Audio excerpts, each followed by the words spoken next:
Hi, everyone. Thanks for joining Search Sessions. Search Sessions is a weekly show we're hosting during the COVID-19 pandemic to help businesses and our community best position themselves for success during and after the crisis. We host this every Wednesday at 11 a.m. Mountain and bring on top industry experts and thought leaders to provide business advice and guidance during these times. And every week, our brilliant SEO leaders at Boostability also provide weekly SEO advice and tips for how you can optimize your SEO. This week, we have an incredible show for you. We're focusing on how to lead your business through change during COVID-19 and have two of FranklinCovey's specialists here to lead you through their principles and frameworks. We have Lisa Peterson, FranklinCovey's client partner in Utah, who supports clients as they work to build strong cultures, develop leaders, and execute on the company's most important strategies. Lisa, thank you for being here. Excited to be here. Thanks so much. And we have Sherry Sherman. Sherry Sherman is an implementation specialist with FranklinCovey, helping client organizations create and implement successful leadership development strategies. Sherry, thank you so much for being here. Great to be with you today. Thank you. Yes, fantastic. And I am Amanda Price, your VP of Marketing here at Boostability and your weekly host of Search Sessions. So let's jump in. So I am beyond thrilled to have FranklinCovey here today. They are the world leader in global management and leadership development. The company has been around for 30 years, is publicly traded, and is located in over 150 countries around the world. FranklinCovey has produced numerous best-selling books, which many of you, I'm sure, have read, such as The 7 Habits of Highly Effective People, that to date has sold over 30 million copies, and The 4 Disciplines of Execution, another #1 business bestseller, among many other acclaimed programs. FranklinCovey partners with 90 of the Fortune 100 companies, more than 75% of Fortune 500 companies, and thousands of small to mid-sized businesses to help them learn how to focus on the wildly important goals that their teams and organizations need to get them to succeed. As I mentioned, we are thrilled to have them here today, and FranklinCovey enables greatness in people and organizations all around the world. Today, we have a jam-packed agenda with valuable information to empower your business with the critical frameworks and principles that FranklinCovey has to lead your company and yourself through difficult times of change. We are going to start with the #1 question today, which is how to lead your business through change during COVID-19, and focus on the two choices that businesses are faced with. Do you freeze or do you transform? FranklinCovey's then going to take us through their change model, stimulus and response, how you respond to these situations, how you have the freedom to choose and what are the right choices to make, your circle of influence and your circle of concern, and then proactive versus reactive language and how you can really make a difference if you focus on these frameworks. We then are going to pass the mic to our SEO experts at Boostability to take you through our weekly actionable SEO strategies. And this week we're focusing on the importance of local link building. We're then going to open it up to a Q&A and then finish talking about our amazing show next week coming up with Yext. We're going to be going through Yext insights and the impact of COVID-19 on global search and consumer behavior with their VP of Insights, Dwayne Forrester. So as I mentioned, during times of change, business leaders are really faced with two choices. #1, do you freeze to the point of inaction, allowing uncertainty to damage your culture, your performance, your results, and significantly slow a return to greatness? Or do you, #2, transform your fear into engagement and execute with excellence, use this uncertainty as a time to actually increase trust and to help everyone in the organization prepare to do more with less? I'm excited to pass the mic now to Lisa Peterson, who's going to take us through their change model. Thanks, guys. It's so nice to be with you today. Appreciate that nice intro. We are really excited because I think FranklinCovey's in a unique position in that this is something we spend all of our time thinking about, is how do you help people, individuals, leaders, and organizations during really good times and during really hard times. As she said, that our mission is to enable greatness in people and organizations everywhere. And so having the opportunity to be with you today gives us a little bit of that chance. So thank you again for welcoming us on this call today. We talked a little bit just in that intro around everybody that's a leader has the ability to either freeze when something gets really hard or choose to act in a more proactive way. And something I think that can help you sort of wrestle with where you're at in all of this is our change model. And as you all know, we are all going through what we call the zone of disruption. On the model, you'll see that on the far left, you see results. This is where an organization wants to go. They want to keep going up, up, up. And for a while, I would say that most industries and most businesses have been in this first bucket of status quo. And in a way, it's a really nice, comfortable place to be because business is usually carrying on as usual. But the challenge with status quo is we can never stay there. Status quo is always temporary. And right now, the change we're going through is obviously huge, life-altering change. But regardless of COVID-19, there's always change happening. And so this idea that you can just stay in status quo is sort of false. Nobody can always just be as business as usual. And right now, what we're experiencing is you take this giant dip down here is this zone of disruption.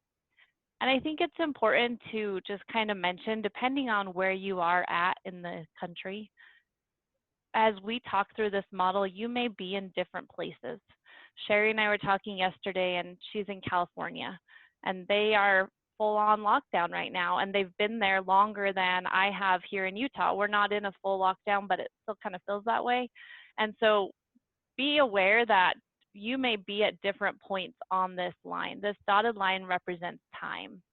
And right now, where we are at in this process may change daily. It might change by the hour for some of you. And so I'm sensitive to say that, you know, this is the way to get out of it. There's not necessarily a right way, but these are some ideas that can help you think about a way to handle what you're all experiencing. So as a person, an individual, an organization hits sort of this zone of disruption, typically the results start to drop, productivity can drop. Everything you did before doesn't work the same way it did before. You kind of have to rewrite the rules of the game. And a lot of you have done that just in transitioning to how do you work from home? What does it look like to run a business remotely, and how have every interaction with people be over a Zoom or, you know, a Teams or whatever platform you're all using. We recognize that this zone of disruption is uncomfortable at best and probably feels miserable at worst. And it's a really, really hard place to be in. It's probably something that a lot of people, depending on your age, have never experienced before. Older generations have had some of this zone of disruption in their careers, I'm sure, but if you know you're 20 to 35 years old, you probably most of your career has been more in the status quo bucket of some level. The cool thing about this, if you want to look at the glass half full, is you notice this line starts to climb up. And there's this moment where we have this point of decision to make. You're aware that there's a change happening. You've kind of identified personally what it means for you. Hopefully, if you're a leader, you've identified what it looks like for your team. And now you have this decision to make. It's like, what are we going to do about it? We're here, and how do we start to climb? We call this sort of the zone of adoption. This is a bucket that you don't tend to stay in for too long, hopefully. If people stay there too long, it can feel really messy. We often joke the zone of adoption shouldn't be a straight curve up, it should be a squiggly line, because you go here and then you go here and then you're like, oh, that didn't work, we'll go here. So you often feel lost in this bucket, and it can kind of feel frustrating. And the most important thing when you're in the zone of adoption is to stay focused. Identify where you want to get to and just know that that's your target. So even though that squiggly line's happening, just know this is where we're going to get to. And at some point in this sort of evolution of time on this dotted line, you start to make the transition to the zone of innovation. And I would say that just from my personal observation of the world, a lot of organizations have switched to this pretty quickly. I appreciate all the grocery store services that are delivering to homes now that didn't do that 2 weeks ago, and now they do. I really appreciate all the delivery services, dropping boxes off at my house every day. So a lot of organizations, whether they were already equipped or they weren't, they've already transitioned to this zone of innovation. I read about a restaurant in New York that changed their whole business to being delivery service so that all their employees could stay employed during this time, even though they can't be running as a restaurant. So I think it's important to think about your own company, your own team, your own families, and where are you on this line, and how do you get to the zone of innovation maybe a little bit better, a little bit faster, because once you're there, the level of performance obviously goes up, the comfort of you, yourself, your team goes up, and you really just have this ability to feel that you are climbing out of the really hard kind of lower zone of disruption point. Hey guys, remind me, are we able to take questions? If you guys want to chat in a question in the Q&A pod, feel free to. We'll be happy to answer them either now or later. But I think it's important for you to draw this out for yourself and kind of do a little star on here where you're at and think about what are the steps you can take to get yourself out of it. And Sherry's going to take us through some ideas around how to think about where you're at on this timeline and maybe how to get yourself moving past that phase. Turn it over to you, Sherry. Well, good morning or good afternoon or possibly even good evening, depending on where you're at and when you're listening to this.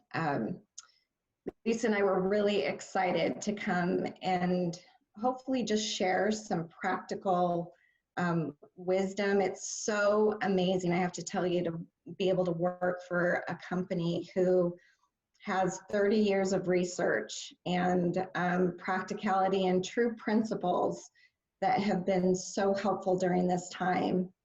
I work with over 70 of our client organizations, mid to large size, as a leadership development consultant and implementation consultant. And these are truly unprecedented times. And so the principle that we chose to focus in on for you all this morning that we hope is super helpful is the principle of proactivity. And on the slide there, you can see one of our heroes at FranklinCovey. We talk about Viktor Frankl all the time. And I'm going to start off with a story of Viktor Frankl. So if you're not familiar with him, he's got a wonderful book, Man's Search for Meaning. Viktor Frankl was a Jewish Austrian psychiatrist who was interned in the Nazi death camps in World War II. And Viktor Frankl had been taught that we are a product of our childhood. And so as he went into this really incredibly stressful, unprecedented time himself, where he was witnessing atrocities, and he just realized that circumstantially different people were reacting to the same circumstances in different ways.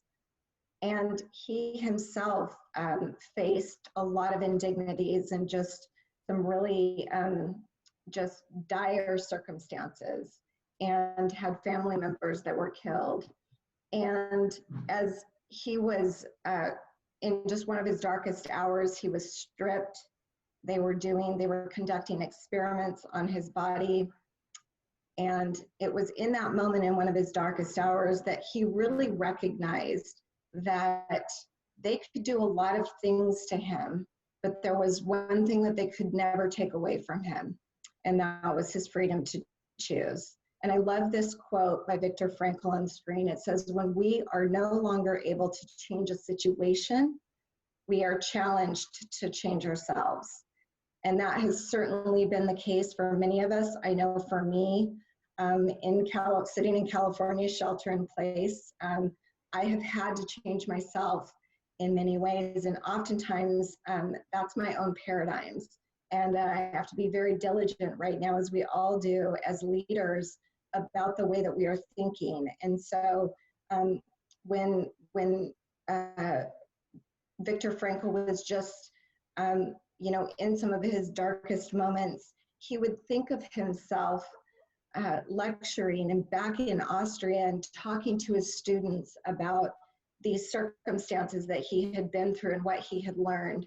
And I wanted to start with that story because I think it's so important to think about our future selves. We're all leaders, and COVID-19 will be over at some point. Our children will go back to school. If we worked in an office, we may go back to an office. If we weren't used to working at home, if we weren't used to working remotely, we will go back to whatever the new normal looks like. And I think it's important, just like Viktor Frankl did, for us to picture our future selves and the story that we want to be able to tell of how we acted and reacted during this time. We're not going to do it perfectly, but we'd like to share hopefully some paradigms with you today that will help with your own personal proactivity. We'd like to talk about first this concept of stimulus and response. And so at FranklinCovey, you'll see us do this. And when a stimulus, whatever that stimulus is in our environment, hits us, we have a response to that stimulus. We're human beings. We have a response to it. Your employees have a response to it. And as you witness an infant or a toddler have a response to a stimulus, you can see that they don't have a wide gap in between that stimulus and response. Something happens and they, we know the terrible twos, right? The tantrums that children can throw. And they haven't yet learned to pull that gap apart. And unfortunately, you see some adults in your life too, right? That haven't quite learned to pull that gap of stimulus and response apart. And the beautiful thing is that this is a learned behavior. So no matter where you are, or no matter where your employees are, I'm in a doctoral program right now and I'm studying neuroscience and the intersection of neuroscience and leadership development. And the beautiful thing about the brain is that years ago, we used to think the brain was just set. Your brain was what your brain was. And now we know that there's this thing called neuroplasticity. The brain can change. We can change. And so if you flip to the next slide, we can see that in between the stimulus and response, we can actually train our brain to pull apart more and more. And the beauty of it is that in between that stimulus and response is a freedom, like Viktor Frankl said, to choose. And so right now, I just want to encourage you, if you're feeling extra responsive these days, that is perfectly normal. We have our little prefrontal cortex brain, the part that is our thinking brain, is small. It's a little engine and it gets overwhelmed easily. And so you may be reacting in different ways that you're not used to reacting. I just want to assure everyone, and you can assure those in your life, that's normal. And so this is why this is even more important than ever to be focusing on, very focused on what we do when stimulus hits us. And we don't have time to cover a lot of the techniques here today. We're here with you for a brief time, but one of the things that I just wanted to encourage everybody to do is I want everybody to do this with me. I want you, just wherever you are right now, I want you to take a really deep breath in. Just take a deep breath. And I want you to let it out. And I want you to feel what that just did to your body. What happened is blood rushed to your brain where your brain needs it. And oftentimes when we're in heavy stimulus, we begin to breathe more shallow. And just that one simple thing, there's a lot of techniques out there to help. You've heard of counting. You've heard this referred to as the pause. Just be aware of this right now, that we have the freedom to choose. And there's so much hope in that. So the next model that we wanted to cover, if you wanted to flip to the next slide, this is, I'm consulting with organizations all over the world right now. This is really helping this model. And so if you're not familiar with it, this is our proactive reactive model that is just one of our go-tos. I'm going to have you do a quick exercise in a moment, and don't worry, we're not going to have you come off camera. We're not going to have you come off audio. It's just for you, but I challenge you to do this for yourselves because it's very powerful. I want you to, and I'm going to explain the model, and then if you've got a pen and paper, you can actually draw this model, and if not, you can just be thinking through it. We all have things in our life that are highly concerning to us all the time. Right now, a lot of our concern, our circle of concern, just got a lot bigger all over the world. And so the circle of concern are things that hit us, that we can do, stimulus that hit us, that we can do absolutely nothing about. It's highly concerning to us, yet we don't have control or influence over it. That's the circle of concern. So COVID-19 becoming a reality is in our circle of concern. You see a lot of things on the news today that we hear about that we can do absolutely nothing about. We all have a huge circle of concern going on right now. We also, the good news is, in freedom to choose, we also have a circle of influence. We all have things in our lives that we can influence dramatically. And so what we teach at FranklinCovey is that the things, if we pay attention to the things that we can influence, our influence actually grows. When we're proactive and we pay attention to the things we can influence, it grows. When we're in our circle of concern all the time, our influence shrinks. And I want you to think about this. This is so important as leaders. And like it or not, in situations like this, people are looking to leaders. They are looking to leaders, and we don't have to do things perfectly, but it's important that we are focused on things we can influence, because I want you to think about, I want you to picture that person in your mind that is a reactive individual. They are always talking about the things that are concerning to them. They have a very reactive attitude and behavior, and their words are very reactive. Is that the person that you're going to go to hand a project off to, or to discuss a problem with? Probably not, because they are stuck in their reactivity. However, we all also, I want you to picture that person that you know that is a hugely influential person. No matter what happens, they seem to just be able to start focusing on the things that they actually have influence over. That's the proactive person. So we teach that as you are proactive, your circle of influence actually grows. And that's the beauty of this model. So what I want you to do right now, I'm going to have you, if you could just flip to the next slide. I'm going to have you think about that. And I'm just going to pause for a moment. We're going to be a little quiet, which is a little awkward on a webinar, but I truly do want you to think about this. If you have a pen and paper, draw 2 circles.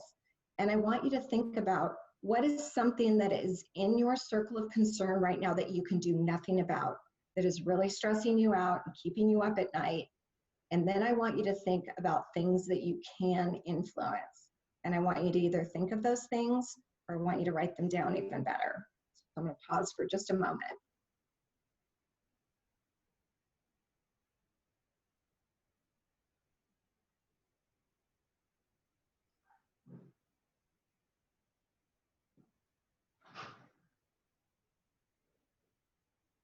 Okay, hopefully that gave you an opportunity to do just a little bit of thinking. And again, we don't have a whole lot of time here.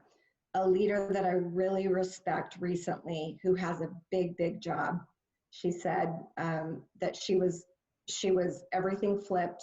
Employees went remote. It was a very stressful situation. She had a lot to figure out, and she was very stressed. And she sat down and she said, I just began to write what was in my circle of influence. And she said, I wrote so much that I had to flip the page over.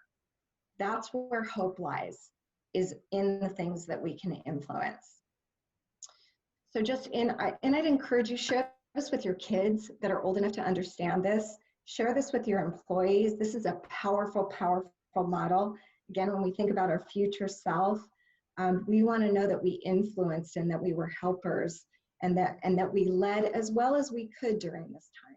None of us are going to do it perfectly. Hey, Sherry, there's a question around what was the second one. The first one was something we can't do anything we can do about, but what was the second one? They just want you to clarify the circles. The circle of concern are things that we can do nothing about. So that's COVID-19 is a great example of that. The circle of influence, those are things that we can do something about. So I can't do anything about the fact that I live in Southern California and I am shelter in place right now. What I can do something about is that I can do things that are highly uncomfortable to me. I can put a mask on when I go to the grocery store even though it causes me to well up with tears, because I am not potentially infecting somebody else with COVID-19. There are things that we can do, that we all can do to influence our situation today. You bet. I saw that. Thank you. Okay, we'd like to wrap up with some proactive thoughts around our words.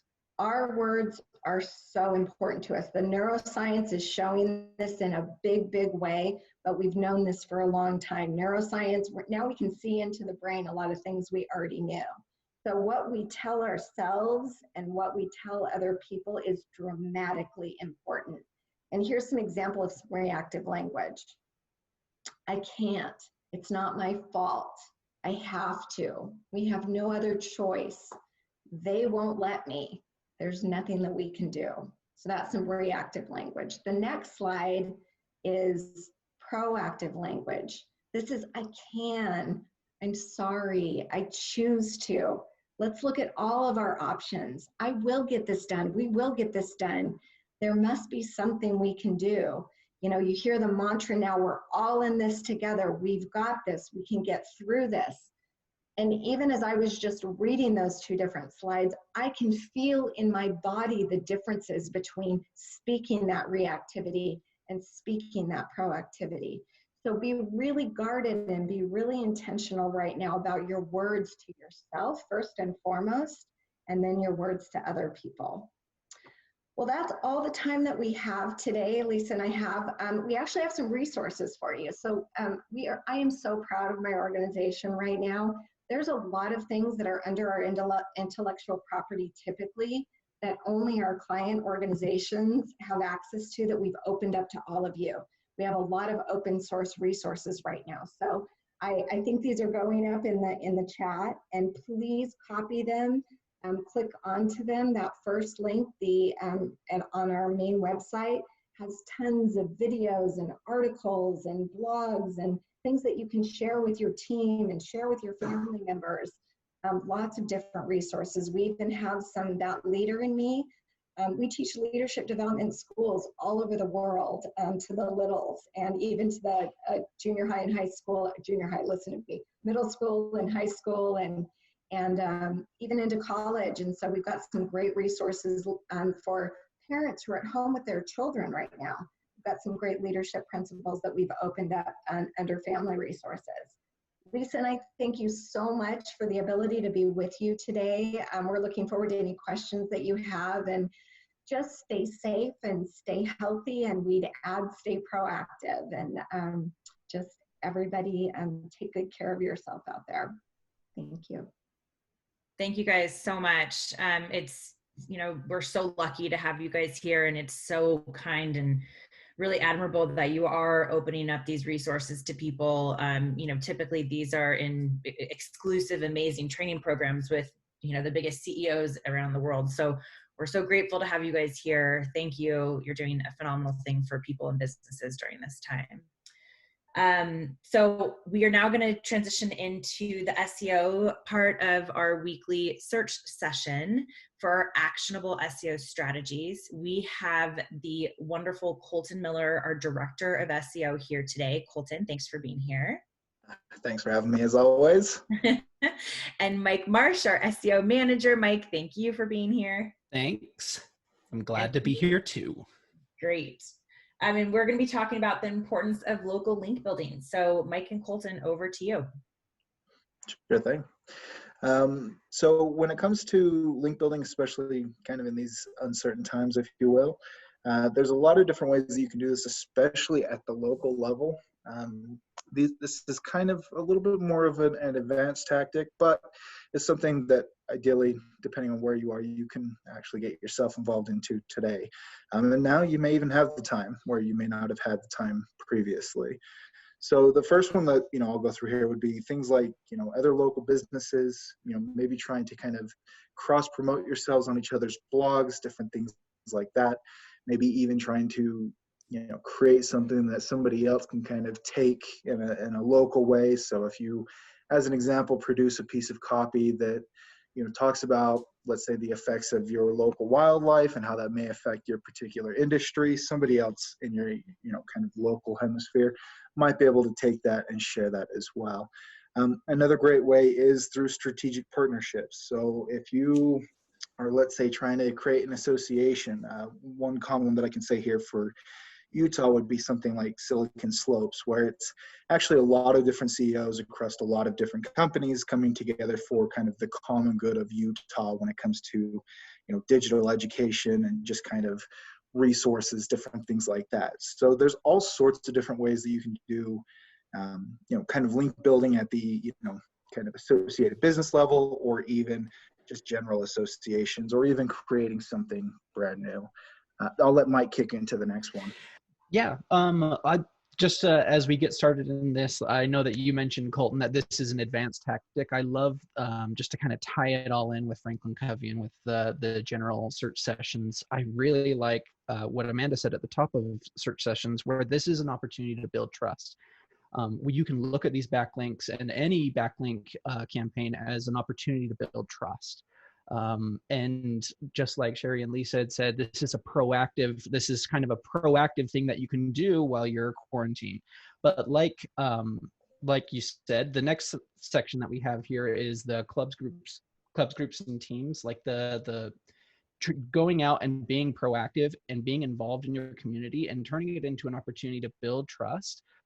Just like we have here, all of the assets that FranklinCovey is sharing, that's an opportunity that you can definitely have, which is the next point, which is creating that shareable content. Yeah, for sure. And I mean, especially when it comes to groups, now is the time that, maybe not something like a team, but maybe now is the time that you create, kind of an educational forum. Maybe you get on Discord, start a group there, maybe even a Facebook group.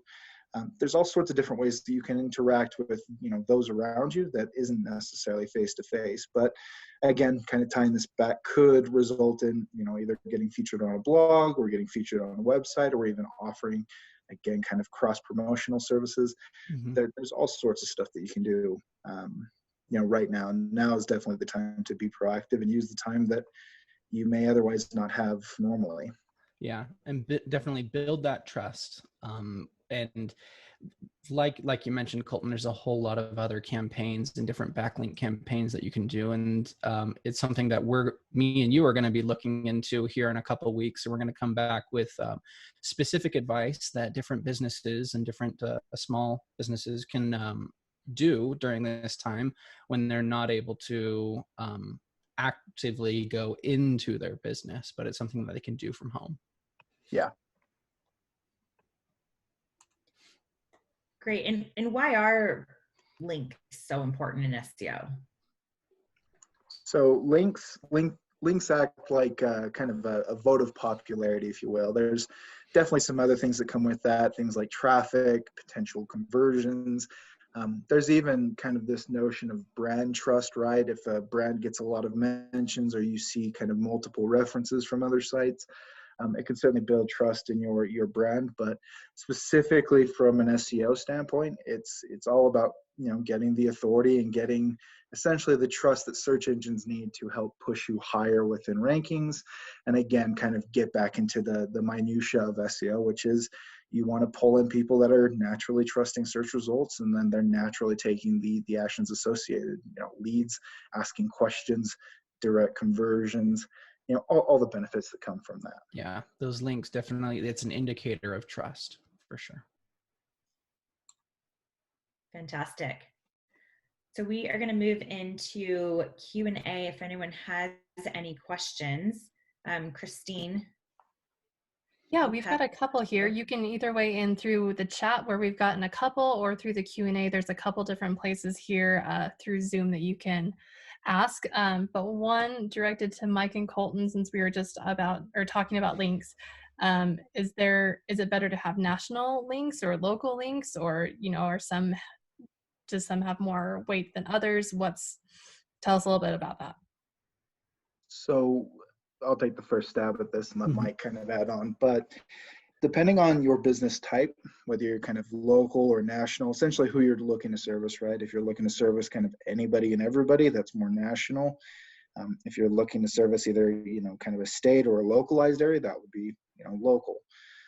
So from that perspective, it really depends on who you're trying to reach. And if you're trying to reach a local audience, then getting local links is going to be by far more beneficial than getting more national ones.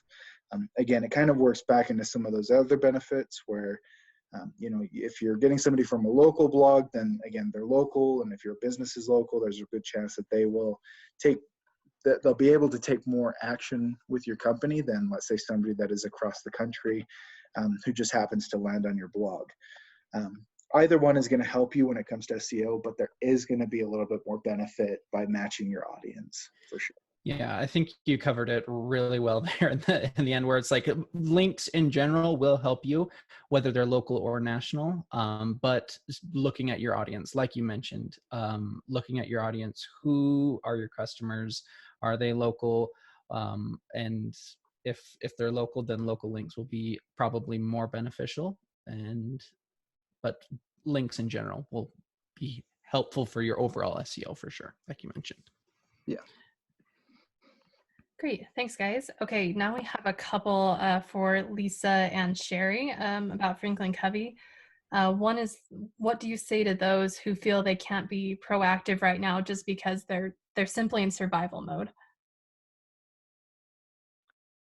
Sherry, you want to take that, or do you want me to? Yeah, you can, Lisa, go ahead. I think that it's a personal thing, right? Where you're at in this sort of evolution of this new world we're in, it's a super personal thing. For example, I had this idea that this was just going to be a couple weeks. And so I decided I was going to stay up late, sleep in a little bit, eat all the chocolate eggs I could get my hands on. And I realized really fast that that wasn't me. That wasn't the way I wanted to show up for my family and my clients. And I realized that if I am not proactive and if I don't create a new schedule given the new world I'm living in, then I'm letting the world crisis dictate how I live my life. So when you think about that, you have the ability to choose a few things right now, me choosing to get to bed at a better time, me to eat healthy, and to get up and exercise, those are choices that I can be proactive about now. But it took me a minute because it is normal to feel a little paralyzed right now. And so I think you got to be kind to yourself and you got to give yourself that minute. But then just as soon as you feel like you can muster up that effort, get to the proactive phase. I hope that's helpful. Yeah, and I would just add to that, different pockets of the country and the world are in different places. And so if you immediately go into a situation where you're flipped upside down and all of a sudden you have children at home and you're working remote and you're trying to figure everything out and something outside in hits you, I think it's important to remember for our employees that we're leading and managing that to give them, like Lisa was talking about, to give them that moment. It brings us psychological oxygen when somebody says, I understand that you are in a crisis situation right now. Go take care of what you need to take care of. So letting them have the opportunity to get balanced and oriented and to figure out how this new normal will look for them is dramatically important, and not assuming that just because you might be in a more settled place, somebody else is already in that settled place. So giving validity, validating what somebody is going through is hugely important. It's such an important question. I hope that helps. Yeah, that's great. And a follow-up to that, we just had another one that came in and says, would you consider that proactive and reactive are fixed mindsets, or do we grow at our own pace throughout, COVID in this instance? And then a follow-up is, what recommendations can you make for helping to leverage these different mindsets and people on a specific team? Are there different stages? How can we help them through that? Sherry, why don't you take the first half and I'll take the second. So Christine, can you just give me that, because I was going to parlay that one to you. Christine, say that one more time because I'm not looking at the chat pod, the first part. So would you consider that proactive and reactive are fixed mindsets, or do we grow at our own pace during this incident? How do we kind of get out of it? That's a great question. So we all, within every single one of us as human beings, have the ability in a moment by moment basis to be proactive and be reactive. And what happens in the brain is that when a new stimulus hits us that is extreme, it flips us into, it's called our amygdala. A lot of you probably are familiar with it. It's called the amygdala hijack, actually. There's a word for it. And so when we get flipped into this amygdala hijack and we're in fight, flight, or freeze, it takes a moment and it takes conscious awareness for us to get back into our thinking brain, our prefrontal cortex. They're diametrically opposed. You cannot be in your kind of freak out, what we call the lizard brain. And that's why sometimes you will yell something at someone or act in a certain way that shocks you. You're like, how did I just act that way? How was I just behaving that way? It's because you got flipped into your reactive brain. And so I think it's important to note, it's not that we are set as individuals one way or the other. The proactive part comes in the knowledge that we can do something about it, that we can train our brains to act in a different way. And it's trainable, and we have to pay attention and give focus to it. Otherwise, gravity works. If we all just let ourselves go, gravity's going to drop us to the ground. In the same way, we need to be intentional and focused about our proactivity, or we have a negativity bias that's going. So we're constantly, I know for me, I am constantly monitoring my proactive and reactive actions right now on a moment by moment basis. So teaching others the principles, I think, is very important, and how the skills to deal with it, if that helps. Yeah, and I think to your question specifically around fixed mindsets, you have to think about somebody with a fixed mindset believes that their qualities are fixed and their traits are fixed and that they don't have the ability to change those. So when you're thinking about how you can work with team members to sort of leverage these principles and these frameworks we've shared with you, I think it's important for you to have that conversation with your team member around what are the fixed mindsets that you are believing to be true. Again, we call them paradigms at FranklinCovey, but what are those paradigms that you believe to be true right now, and how many of them are actually true? And then you can start to coach your team or your individual contributors out of that. And that exercise Sherry took us through with the circle of influence and circle of concern, that's a really good way to get people moving out of that I'm stuck here, there's nothing I can do mindset. Awesome. Thanks, guys. And one other follow-up to that, to Lisa and Sherry again, if someone wants to work with FranklinCovey, get more of this coaching, how can they get in contact with you, and kind of what does it look like? You can email me. They're going to put my email, I think it's at the bottom of the screen, or they put it in the chat pod. I'm happy to talk with you. It's obviously something Sherry and I are super passionate about, is getting the opportunity to help people, even more so in times when things are hard. But FranklinCovey can come in and work with your organization in different ways. We obviously can do everything virtual, which is what we're doing for our clients right now. We also have all of our work is built in an on-demand platform, so you can do self-paced learning if it's something that you as an individual want to explore. So that a good description, I guess. Yes, that's awesome. And yeah, we did put your email in here in the chat, and then we'll also send it out to all who have attended. So we'll have all these links and emails so we can get in contact. Thanks. Okay, so Amanda, I'm going to direct one to you. We have one that's kind of talking about boostability and our pricing right now, asking if we will be lowering prices during these uncertain times since the economy has taken a hit. Is that something we can consider doing for our customers? Sure, I can take that one. We do have some special packages around COVID-19. So later in a slide or two, we're going to have our phone number. I would recommend you call our team. You can have a free consultation with our SEO experts, and then they talk to different businesses to figure out exactly what would be the right type of package. And you can talk to them about options that we have for COVID-19. Okay, great. That's Great. all we have for questions. So I'll turn it back to you, Amanda. All right. So on to the next slide. We have an amazing session coming up next week. Please join us. We will have the VP of Industry Insights, Dwayne Forrester from Yext on. They have done a huge study on the impact that COVID-19 has had on global search and consumer behavior. And we're going to be diving into that. It's really phenomenal. So tune in next week. And if you go to the next slide, Christine, here is where you can RSVP. Go to boostability.com/search-sessions. We will also be posting all of the links that FranklinCovey provided for us today here on this site, and we will follow up with everyone in an email so that you can get in contact with Lisa and access all of that valuable information. If you need help with your SEO, as I mentioned, please give us a call at 1-800-261-1537, and you can speak for free to our SEO experts, and they can talk to you about your business and what might be best for you.